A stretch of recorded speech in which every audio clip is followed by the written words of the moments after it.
will come on at the top of your screens. And we are underway for race 2. It looks like a good launch again from pole position for Pratama. Puetazan on the number 20, the Thai rider, race 1 winner, of course, gets a great launch from P3. No, he's not. So it's going to be Pratama who leads from Puetazan. Can't quite make out who's in third place. A good start. It's Matani, I think.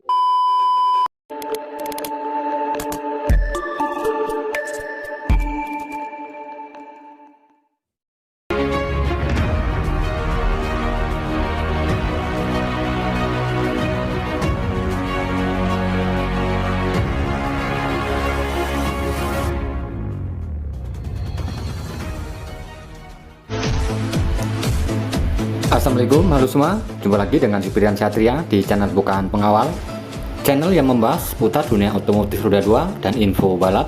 Apa kabar teman-teman? Saya doakan semoga kita semua selalu dalam keadaan baik dan sehat. Ajang balap Asia atau biasa disebut IATC tahun 2023 sudah berlangsung setengah musim teman-teman, dan sepertinya harapan besar buat pembalap kita untuk meraih gelar juara umum di ajang Asia Thailand Cup tahun 2023 sudah ada di depan mata. Memasuki seri keempat di race 1 yang berlangsung di sirkuit Thailand, pembalap Indonesia Veda Ega Pratama kelahiran Gunung Kidul ini kurang beruntung. Meskipun sejak awal race berhasil memimpin jalannya balap, di lap terakhir menjelang finish sempat tercecer dan hanya finish di posisi 5. Untuk membayar kesalahan di race 1 dan meraih podium, strategi apa yang disiapkan tim dan Veda Ega Pratama untuk race kedua ini? Apakah berhasil? Silahkan simak videonya berikut ini.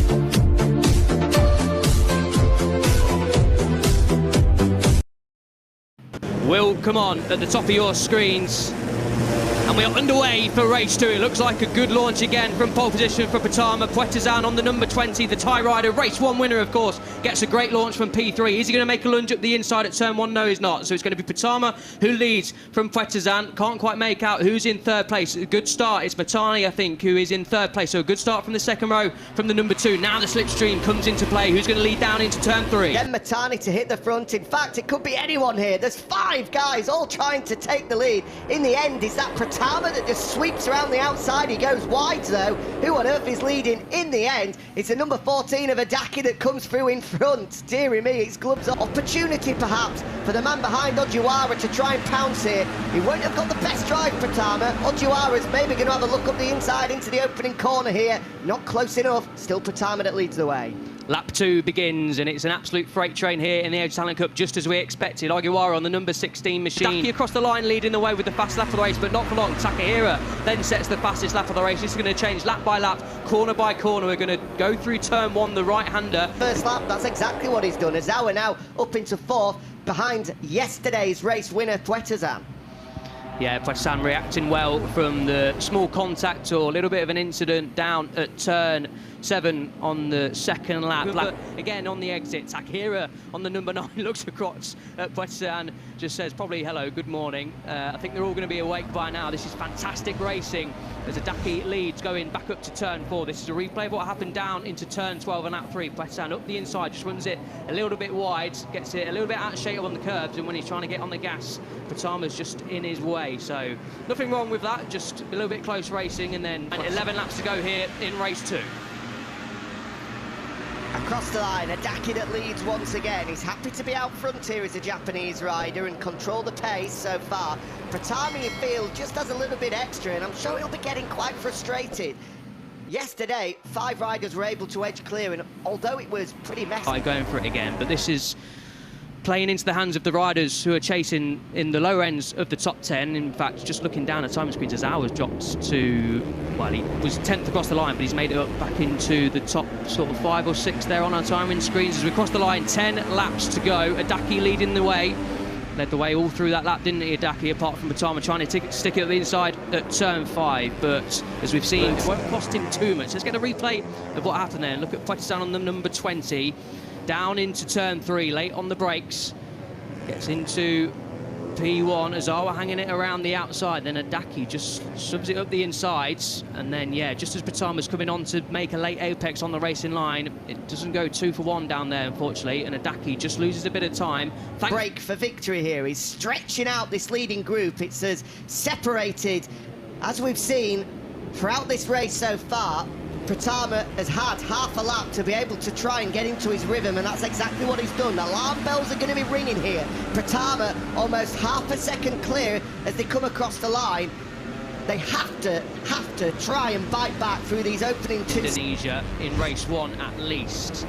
Here we have a replay down at turn 12. Pratama dangling the leg hard on the anchors down into the final corner. This is when Pratama was starting to push and starting to break clear.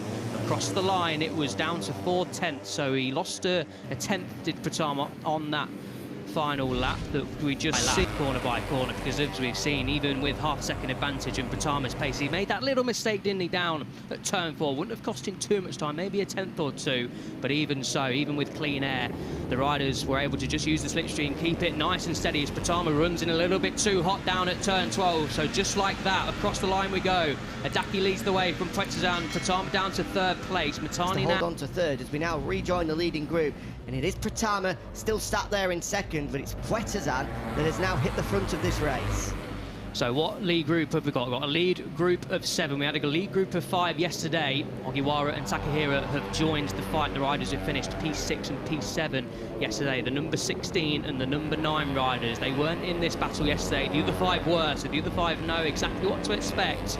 Ogiwara and Takahira as hungry as ever to try and stand on the podium. We did... Firstly, the one trying to stick Pratama on the grass, you cannot do that. That is unacceptable. And then he was... Oh, massive big crash! Wow. Massive crash. I think that's Matani that's high-sided out. That is unacceptable. And then he was... Oh, massive crash! Massive crash. I think that's Matani that's high-sided out. As Matani and Azara have gone down, I think Azara just collected the stricken bike of Matani. But yeah, huge crash down there on the exit of turn 7. Adaki leads the way fast down at turn 7. Matani high side out of contention, then unfortunately it looks like Azara with nowhere to go hit the bike of Matani and went down as well. Fingers crossed both of those riders are okay as in the championship chase. Matani was 2nd, remember, 55 points down on Pratama. Pratama had just made that mistake and dropped to the back of the group. That's how quickly things can change. That's a little bit too close for comfort again between Adaki and Pratama. Tries to roll it through turn 1 there. Pratama, Adaki, Takahira, Ogiwara all need to work together here from 2nd to 5th to not allow Pratama to have it all his own way in his final 2.5 laps now. They did it once, they can do it again, but they just need to box clever, as you say, Jack. Round turn 3 we go. All keeping it clean down there. The slow sweeping, and then it's the infield section. What we're going to get a replay of here now, okay, I think it's going to be the crash. Watch the number 2 of Matani, just lights up the rear end as he comes out of turn 7. And then, yeah, unfortunately, Azara goes down. Effort in the final 2 laps here, the final 9 kilometres of this Chang International Circuit to stop Pratama from romping to victory yet again. And Adaki did look pretty racy in that final sector there. He's going to be trying his level best here to stop Pratama from getting away. 2 laps to go then. Pratama from Adaki, from Takahira. 0.3 of a second over the line. They'd got it down from 0.4 to 0.3, and as you can see there, the gap. This is going to be promising for Adaki. As you can see, Matani and Azawa will be taken to the medical centre for further checks. But good news is, riders both conscious after that big crash a couple of laps ago. 1.5 laps remaining, and still Pratama that's leading the way. Adaki chasing him down. It was absolutely critical. Pratama, I think he's going to be almost expecting for 1, 2, maybe even 3 red and white bikes to come alongside him here as we make our way through turn 2 and down in towards turn 3. Adaki's got the inside line. We saw how strong Pratama was on the brakes last time around, and once again, he is the superior man under braking. Pratama holds it through the vital turn 3.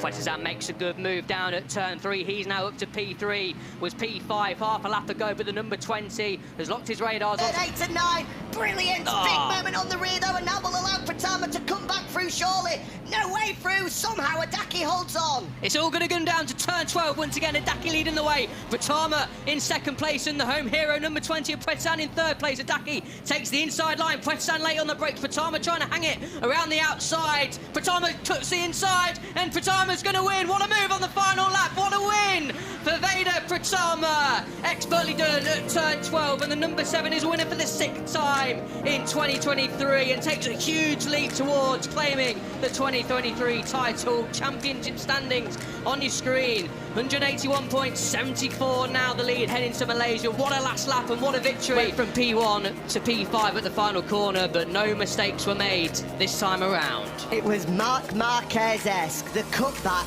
performed absolutely magnificently from Veda Pratama, just like the 8-time world champion pulled off on Fabio Quartararo to pick off his